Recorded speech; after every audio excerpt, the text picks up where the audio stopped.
Namaste everyone. Welcome to Sheetal Digital Ocean. Let's learn something new in this video. Namaste ये video everyone. में हम Welcome to देखेंगे Sheetal function Digital को Ocean. Let's learn तो something function new हम in किसे this कहते हैं? video. फंक्शन दैट मीन्स ऐसा ब्लॉक ऑफ कोड जो हमने लिखा हुआ है और जब हम उसको कॉल करेंगे तभी वो ब्लॉक ऑफ कोड एग्जीक्यूट होगा। और आप फंक्शन के अंदर डेटा पास भी कर सकते हैं, फंक्शन से डेटा ले भी सकते हैं एज अ रिजल्ट फॉर्म में। तो ये सब चीजें हम फंक्शन की मदद से कैसे कर सकते हैं डिटेल में ये वीडियो में हम देखने वाले हैं। तो फंक्शन दो टाइप के होते हैं, एक होता है इनबिल्ट फंक्शन और दूसरा होता है यूजर डिफाइंड फंक्शन। तो पहले हम इनबिल्ट फंक्शन के बारे में बात कर रहे हैं। तो हमने ये प्रिंट फंक्शन यूज किया, तो ये प्रिंट भी क्या है? फंक्शन, वो इनबिल्ट फंक्शन है। जो प्रिंट फंक्शन हम यूज करते हैं वो इनबिल्ट फंक्शन है। अभी उसकी डेफिनेशन कहाँ पे लिखी है वो जाननी है, तो क्या करना है आपको? कंट्रोल एंड देन फिर प्रिंट पे क्लिक करो। क्या करो? कंट्रोल प्रेस करो एंड देन प्रिंट पे क्लिक करो। तो यहाँ पे आपको बिल्ट इन डॉट पाई नाम की एक फाइल मिलेगी, उसमें सारे हमारे डिफाइन जो फंक्शन है प्री डिफाइन वो सारे आपको लिस्ट आउट मिल जाएंगे। यहाँ पे देखो आप डीएफ करके प्रिंट लिखा हुआ है, राइट। तो यही हमारा प्रिंट फंक्शन का डेफिनेशन का हमने देखा।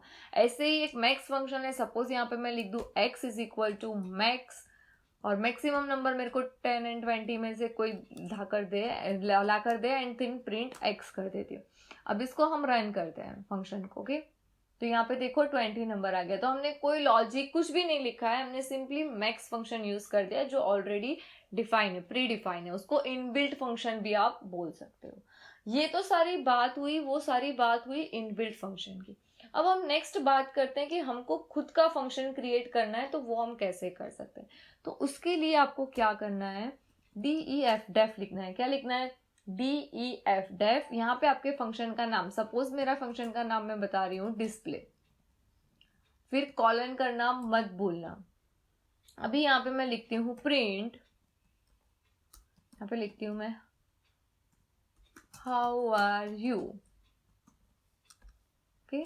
यहाँ पे print and then hello, sorry यहाँ पे हेलो। अभी यहाँ पे मैं क्या करती हूँ? यहाँ पे फंक्शन को कॉल करती हूँ। तो ये हुई हमारी फंक्शन डेफिनेशन और ये हुआ फंक्शन को कॉल करना। फंक्शन को कॉल करना दैट मीन्स हमको जहां पे भी लगा कि नहीं मुझे ये फंक्शन जरूरी है, काम का है, वहां पे ये लाइन लिख दो। दैट मीन्स कंट्रोल यहाँ से कहाँ पास हो जाएगा?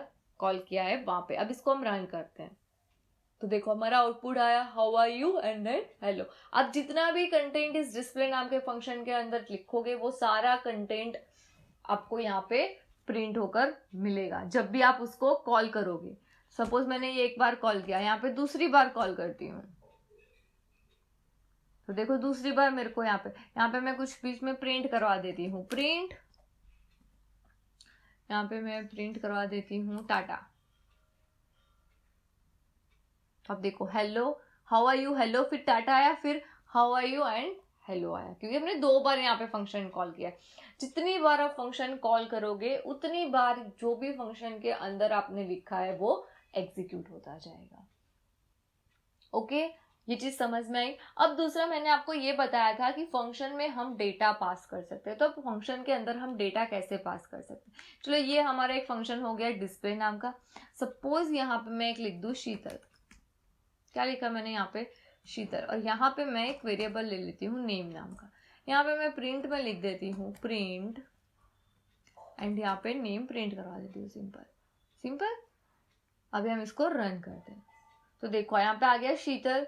यहाँ पे मैंने वेरिएबल का वैल्यू पास की है, वो यहाँ पे फंक्शन में आ गई। ओके, इसी तरह से आप इंटीजर वैल्यू भी पास कर सकते हो। यहाँ पे सपोज मैं 10 पास कर रही हूँ, यहाँ पे मैं नाम एन दे देती हूँ एंड यहाँ पे भी प्रिंट एन करवा देते हैं। ओके, और आप जितने चाहो उतने यहाँ पे वैल्यूज पास कर सकते हो, बट कैसे सेपरेट करना है उसको? कॉमा से। सपोज यहाँ पे मैं दो वैल्यू पास कर रही हूँ 10 एंड 20, तो यहाँ पे भी दो चाहिए एंड एम, कि यहाँ पे भी हम प्रिंट करवा देते हैं एम। ओके, अब हम इसको रन करते हैं तो आप चाहो उतने यहाँ पे वैल्यूज दे सकते हो, बट उसको क्या करना है? सेपरेट करना है आपको। कॉमा की मदद से आप उसको सेपरेट कर सकते हो। तो तो ये चीज आपको समझ में आई कि आप पैरामीटर कैसे पास कर सकते हो. सपोज आप इस तरह से भी पास कर सकते हो पैरामीटर 20 और यहाँ पे a वेरिएबल पास कर दो. ओके, यहाँ पे ऊपर डिफाइन कर दो b इज इक्वल टू 10, तो यहाँ पे b पास कर दो. आप इस तरह से भी पास कर सकते हो. वैल्यू डायरेक्ट नहीं देनी है तो आप इस तरह से भी वैल्यू को पास करवा सकते हो. Got it? समझ में आ गया आपको कि हम कैसे एज अ पैरामीटर फंक्शन में पास कर सकते हैं. अभी सेकेंड थिंग ये होगी कि सपोज मैं यहाँ पे एक चीज लिखती हूँ कि डिफॉल्ट वैल्यू देती हूँ पैरामीटर को भी. क्या करती हूँ? डिफॉल्ट वैल्यू देती हूँ पैरामीटर को. तो ये आपको समझ में आ गया होगा, तो इसको मैं यहाँ से रिमूव कर देती हूँ. एक फिर से लिखते हैं हम डिस्प्ले. यहाँ पे एक पैरामीटर है हमारा नेम करकर वेरिएबल दे देते हैं हम कॉलन. यहाँ पे प्रिंट एंड यहाँ पे हम कॉल करवाते हैं. ओके, तो यहाँ पे हम कॉल करवाते हैं तो सिंपली हम यहाँ पे डबल कोड में नाम दे देते हैं हमारा. ओके, ये सिंपल हमारा डिस्प्ले नाम का फंक्शन हो गया है. ऑलरेडी मैंने ये एक्सप्लेन कर दिया है. अब भी सपोज मैं यहाँ पे लिखूँ नेम इज इक्वल टू, यहाँ पे मैं लिख देती हूँ ओशन. अब इसको रन करती हूँ. अब देखो आउटपुट में शीतल ही आया, कोई फर्क नहीं पड़ा. बट सपोज मैं यहाँ पे दूसरी बार कॉल करवाती हूँ जिसमें मैं कुछ भी नहीं देती हूँ एज अ पैरामीटर. अब इसको रन करती हूँ तो अब देखो क्या आउटपुट आया मेरा, ओशन आउटपुट आया. दैट मीन्स हमने यहाँ पे क्या किया कि यहाँ पे हमने एक default value they the ocean. अगर आप यहाँ से कोई पैरामीटर पास नहीं कर रहे हो तो वो डिफॉल्ट क्या ले लेगा, ओशन को ले लेगा एज अ नेम में. अगर आप यहाँ पे पैरामीटर पास कर रहे हो तो नेम की वैल्यू क्या हो जाएगी, शीतल हो जाएगी. क्लियर? ये बात समझ में आई आपको कि यहाँ पे मैंने क्या किया, simply default value name is equal to ocean यहाँ पे लिख दिया है. अगर यहाँ से हम पैरामीटर पास करेंगे तो वो पैरामीटर लेगा, और अगर यहाँ से कोई भी पैरामीटर नहीं ऐसे ही कॉल करवाएंगे ब्लैंक तो वो डिफॉल्ट ओशन नाम का वैल्यू ले लेगा. Got it? तो इसको हम बोलेंगे डिफॉल्ट पैरामीटर वैल्यू. क्या बोलेंगे हम? Default parameter value. अभी नेक्स्ट हम देखते हैं कि मैंने एक लिस्ट बनाया है पूरा. अब मुझे वो लिस्ट को ही एज अ पैरामीटर पास करना है तो मैं क्या कर सकती हूँ, कैसे कर सकती हूँ? तो सपोज यहाँ पे मैं एक लिस्ट बना देती हूँ. तो पहले मैं इसको यहाँ से इसको निकाल देती हूँ. यहाँ पे मैं डिस्प्ले एंड कर देते हैं हम, एंड यहाँ पे प्रिंट एंड. अभी यहाँ पे मैं क्या करती हूँ, डिस्प्ले में एक लिस्ट मुझे पास करना है. सपोज ए नाम का लिस्ट मैंने को पास करना है ए. अभी हम इसको यहाँ पे डिफाइन करेंगे लिस्ट को. ए इज इक्वल टू लिस्ट को डिफाइन करने के लिए स्क्वायर ब्रैकेट यूज करेंगे 1, 2, 3, 4. अब इसको हम रन करते हैं. तब देखो क्या हुआ, पूरा लिस्ट यहाँ से यहाँ पे पास हो गया. तो इसको हम क्या बोलेंगे, एज अ पैरामीटर हमने लिस्ट पास किया. ओके, यहाँ से हमने एक लिस्ट को यहाँ पे पास कर दिया. अब लिस्ट को यहाँ पे आपको प्रिंट एंड करके मैंने प्रिंट करवाया. आपको फोर लूप की मदद से प्रिंट करवाना है वो कर सकते हो. आपको लिस्ट का जो भी यूज करना है वो यहाँ पे आप यूज कर सकते हो. एक बार आपको डेटा यहाँ से यहाँ मिल गए, फिर आप उसको जैसे भी आपको यूटिलाइज करना है आप इजीली उसको यूटिलाइज कर सकते हो. Got it? समझ में आया आपको ये चीज भी कि हम लिस्ट को कैसे पास कर सकते हैं. अब नेक्स्ट हम देखते हैं कि हमको फंक्शन के पास से कोई वैल्यू रिटर्न चाहिए एज अ रिजल्ट फॉर्म में. ओके, सपोज मैं 2 नंबर का एवरेज फाइंड आउट करने का प्रोग्राम लिखती हूँ. तो यहाँ पे सपोज हम लिखते हैं def average a comma b. अभी यहाँ पे एवरेज में क्या आएगा, तो AVG is equal to a plus b. Okay, a plus b and then यहाँ पे डिवाइडेड बाय 2. एवरेज मिल गई. अभी यहाँ पे मैं लिख दूंगी रिटर्न एवीजी. क्या करती हूँ मैं, रिटर्न एवीजी. अब यहाँ पे जब भी हम कॉल करते हैं फंक्शन को तो सपोज मैं यहाँ पे एक वेरिएबल x है उसके अंदर ये स्टोर करवा दूंगी और कॉल करेंगे हम एवरेज फंक्शन को. और यहाँ पे मैं दे देती हूँ 10, 20. अभी यहाँ पे हम प्रिंट कर देते हैं. एक मिनट, हमारा राउंड ब्रैकेट क्या हो रहा है. अभी यहाँ पे हम प्रिंट कर देते हैं x को, प्रिंट x। अब इसको हम रन करते हैं। अब देखो हमारा एवरेज क्या आ गया, 15। 10 एंड 20 का एवरेज क्या होगा, 15। 10 + 20 30, 30 डिवाइडेड बाई 2 50। ओके, तो इस तरह से आप वैल्यू रिटर्न भी ले सकते हो फंक्शन के पास से। हमने यहाँ पे सिंपली क्या किया, यहाँ पे हमने एवरेज 2 पैरामीटर दिए हैं, यहाँ पे 2 पैरामीटर दिए, फिर फंक्शन पूरा कैलकुलेशन कर कर हमको एक वैल्यू रिटर्न कर रहा है। यहाँ पे कुछ वैल्यू रिटर्न हो रही है, इसीलिए यहाँ पे हमको वो रिटर्न वैल्यू को होल्ड करने के लिए एक वेरिएबल चाहिए होगा, इसीलिए हमने यहाँ पे x = कर कर कॉल किया है। बाकी सब में हमने डायरेक्टली कॉल किया था। तो क्यों, क्योंकि उसमें कोई वैल्यू रिटर्न नहीं हो रही थी। इसमें क्या हो रहा है, वैल्यू यहाँ से रिटर्न हो रही है। तो ये जो वैल्यू रिटर्न यहाँ पे आ रही है एज रिजल्ट फॉर्म में, उसको होल्ड करवाने के लिए हमको एक वेरिएबल चाहिए होगा, इसीलिए हमने यहाँ पे एक वेरिएबल लिखा। और क्या वैल्यू रिटर्न आ रही है उसको हमने प्रिंट करवाने के लिए यहाँ पे हमने x में प्रिंट करवा दिया। तो इस तरह से आप वैल्यू को रिटर्न भी कर सकते हो using function. Clear, got it, समझ में आया आपको ये कंसेप्ट, या एक बार फिर से मैं रिपीट करूं? ओके, एक बार फिर से मैं रिपीट करती हूँ। क्या किया हमने ये फंक्शन में, सिंपली हमने एक फंक्शन क्रिएट किया। फंक्शन में हमने पैरामीटर दिए, उसने जो भी उसका लॉजिक था वो अप्लाई किया, एंड देन हमको एक वैल्यू, कोई भी एक वैल्यू है ना, वो रिटर्न की। अभी यहाँ पे कोई वैल्यू रिटर्न हो रही है, तो यहाँ पे वो वैल्यू को होल्ड करने के लिए एक वेरिएबल चाहिए, इसीलिए हमने यहाँ पे x = कर फंक्शन को कॉल करवाया है। अदरवाइज बाकी अगर कोई वैल्यू रिटर्न नहीं हो रही है तो आप डायरेक्टली फंक्शन को कॉल करवा सकते हो, जैसे हमने आगे के एग्जाम्पल में देखा, डिस्प्ले वाले एंड ऑल एग्जाम्पल में। ओके, तो ये हुआ हमारा रिटर्न वैल्यू। अब नेक्स्ट हम देखते हैं कि मैं सपोज इस तरह से लिखती हूँ, हाँ ये मैं यहाँ से रिमूव करती हूँ, definition display and colon. Okay, यहाँ पे हम प्रिंट करवा देते हैं। ओके, यहाँ पे मैं प्रिंट करवाती हूँ n1। यहाँ पे सपोज हम लेते हैं n3, n2 and n1। Okay, हमने 3 स्ट्रिंग वैल्यू पास की है। सिंपली हमने क्या किया है, 3 स्ट्रिंग वैल्यू पास की है। यहाँ पे मैं फंक्शन कॉलिंग में बता देती हूँ आपको। यहाँ पे मैं लिखती हूँ सपोज डिस्प्ले, यहाँ पे मैं लिखती हूँ n1 = n1, ऐसे मैं देती हूँ तो आपको इजी रहेगी समझने में। n2 = n2 and n3 = n3। Okay, अब हम इसको क्या करते हैं, रन करते हैं। चलो क्या आता है, आउटपुट देखते हैं। तो हमारा आउटपुट क्या आया, n1 आया। तो याद रखो, जब भी आप इस तरह से वैल्यू दे रहे हो ना, n1 = मतलब यहाँ पे कोई भी एक आप वेरिएबल ले रहे हो यहाँ पे ही, और उसकी वैल्यू यहाँ पे ही असाइन कर रहे हो।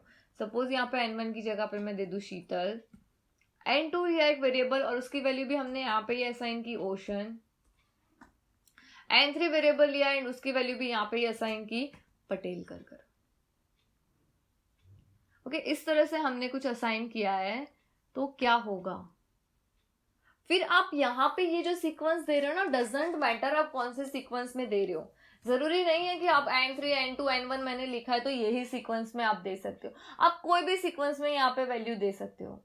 यहाँ पे सपोज मैं पहले n2 लिख देती हूँ, फिर n3 लिखती हूँ एंड देन n1 लिखती हूँ। बट जब भी मैं n1 प्रिंट करवाऊंगी ना तो उसकी वैल्यू शीतल ही आएगी। देख लो, देखो शीतल ही आएगी। आप यहाँ पे कोई भी सीक्वेंस ले रहे हो, डजंट मैटर, वो फर्क नहीं पड़ता है जब आप वैल्यू इस तरह से देते हो।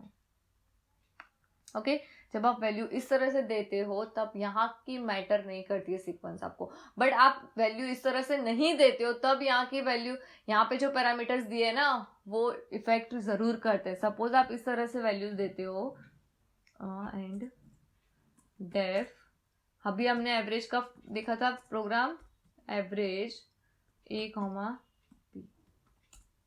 यहाँ पे प्रिंट करती हूं मैं a एंड b, दोनों को प्रिंट करवाते हैं हम। यहाँ पे मैं एवरेज को कॉल करती हूँ, राइट, एवरेज।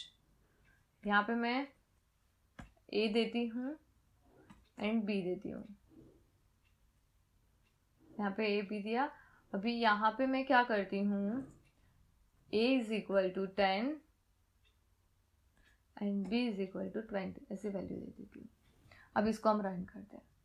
अब देखो टाइम 20 प्रिंट हुआ। इसमें क्या होगा, सपोज मैं यहाँ पे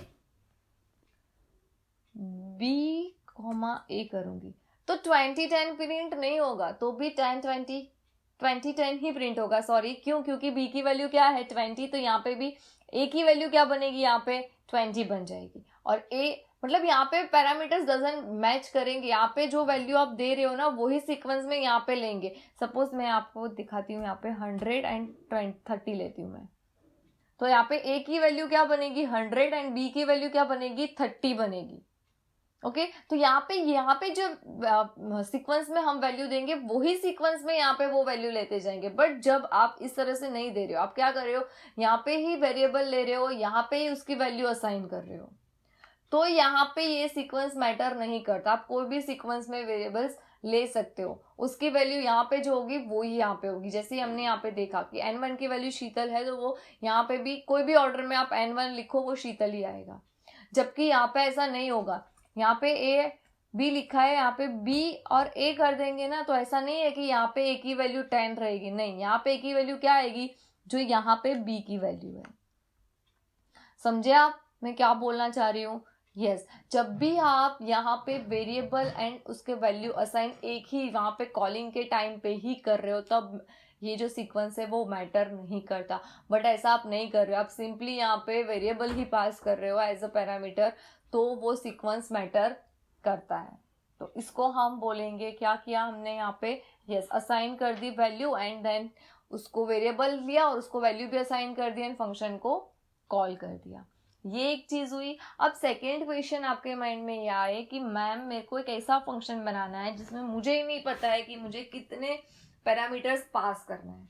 इसमें तो हमको पता चल गया कि मैंने 2 पैरामीटर पास किया, 3 पैरामीटर पास किए, बट एक ऐसा फंक्शन है जिसमें मुझे ही खुद को नहीं पता है कि मुझे कितने फंक्शंस में पैरामीटर पास करना है। तो मैं क्या कर सकते हैं, तो उसके लिए आप है ना, मैं सबको कमेंट में कर देती हूँ इसको। हाँ, तो उसके लिए हम क्या कर सकते हैं, तो उसके लिए हम यहाँ पे लिखेंगे डेफ, DEF डेफ। यहाँ पे मैं बना रही हूँ डिस्प्ले नाम का फंक्शन ही बना रही हूँ, एंड देन ये सिंपली फंक्शन सबको पता है मैंने यहाँ पे ये क्या किया है। ओके, प्रिंटफ लिख दिया है, प्रिंट लिख दिया है। अभी यहाँ पे हम फंक्शन कॉल करते हैं डिस्प्ले करके। अभी मुझे नहीं पता है कि इसमें मेरे को कितने पैरामीटर्स पास करने हैं। पहले मुझे लगा कि मेरे को एक ही पास करना है, तो मैं यहाँ पे लिख दिया एक। ओके, अब मैं यहाँ पे कोई एक सिंगल वेरिएबल लूंगी ना, तो क्या होगा कि वो एक ही करेगा पास, बट मेरे को पता ही नहीं है। ऐसा हो सकता है कि दूसरे 2 भी पास कर दूं, फिर मैं 3 पास करूं, फिर मैं 4 पैरामीटर पास करूं, डजंट मैटर, मुझको खुद को ही नहीं पता है। तो मैं क्या करूंगी, यहाँ पे पॉइंट कोई भी वेरिएबल सपोज नेम लिख देती हूँ, पॉइंट नेम। यहाँ पे हम प्रिंट कर देते हैं नेम ऑफ 1 कर, और मैं यहाँ पे एक और पैरामीटर दे देती हूँ पटेल कर। ओके, यहाँ पे एक और पैरामीटर दे देती हूँ पटेल। अब इसको हम रन करते हैं, तो देखो पटेल मतलब नेम ऑफ 1 प्रिंट हुआ। यहाँ पे अगर नेम ऑफ 0 करते तो क्या प्रिंट होता, शीतल प्रिंट होगा। क्योंकि यहाँ पे मुझे खुद को नहीं पता कि मुझे कितने पैरामीटर पास करने हैं। सपोज मैं इसमें कॉल करवाने के वक्त 3 पैरामीटर पास करते हैं हम, शीतल, XGH एंड यहाँ पे ओशन, सपोज ऐसा कर देते हैं। ओके, अब इसको हम रन करते हैं। देखो शीतल शीतल 2 बार प्रिंट हुआ। अगर यहाँ पे मैं शीतल की जगह पे पटेल लिख देती हूँ तो क्या होता है, लेट्स सी। अब देखो शीतल एंड पटेल प्रिंट हुआ। मतलब अब मल्टीपल, आपको खुद को आइडिया ही नहीं है कि मुझे कितने एज अ पैरामीटर फंक्शन में देने हैं, तब आप इस तरह से पैरामीटर पास करवा सकते हो। यहाँ पे क्या कर देना है आपको, पॉइंट मतलब स्टार एस्ट्रिक कर देना है एंड देन आपके वेरिएबल का नाम लिख देना है।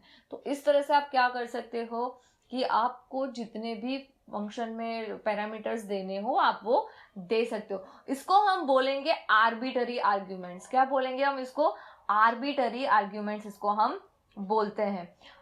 तो अभी तक हमने क्या देखा, फंक्शन कैसे हम क्रिएट कर सकते हैं, फंक्शन में पैरामीटर कैसे पास कर सकते हैं, फंक्शन में डिफॉल्ट पैरामीटर हम कैसे दे सकते हैं, फंक्शन में एज अ पैरामीटर लिस्ट हम कैसे पास कर सकते हैं, फंक्शन में रिटर्न वैल्यू कैसे हम दे सकते हैं।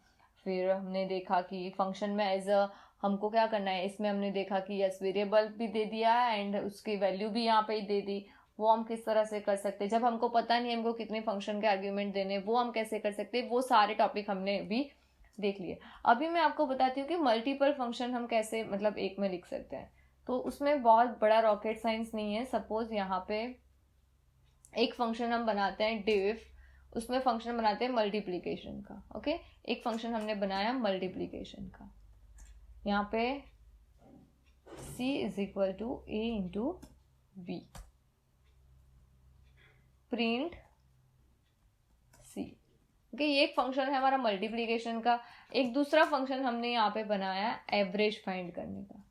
क्या किया हमने, एक फंक्शन और एक फंक्शन हमने यहाँ पे बनाया है, वो क्या फाइंड कर कर देगा हमको, एवरेज, एवरेज फाइंड करेगा।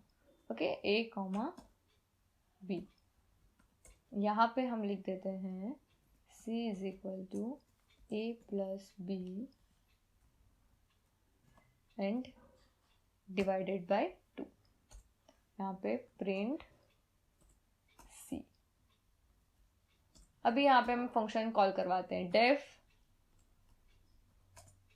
नहीं सॉरी, कॉलिंग के लिए सिंपली लिखना है आपको mul और 10 इंटू 20 में कॉल करती हूँ। तो वो क्या करेगा, 10 इंटू 20 वाला फंक्शन कॉल करवाएगा। अगर यहाँ पे मैं लिख देती हूँ,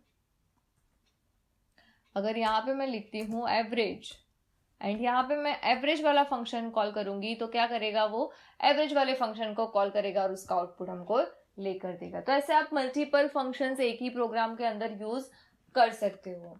ओके, अभी मैं आपको जो बताने जा रही हूँ वो कुछ नया है, वो है डॉक्स्ट्रिंग। डॉक्स्ट्रिंग हम क्या करते हैं, सपोज मैं यहाँ पे ऐसा लिख देती हूँ, दिस इज एवरेज फंक्शन, अथवा this function find the average of 2 number, ऐसा लिख देते चलो, दिस फंक्शन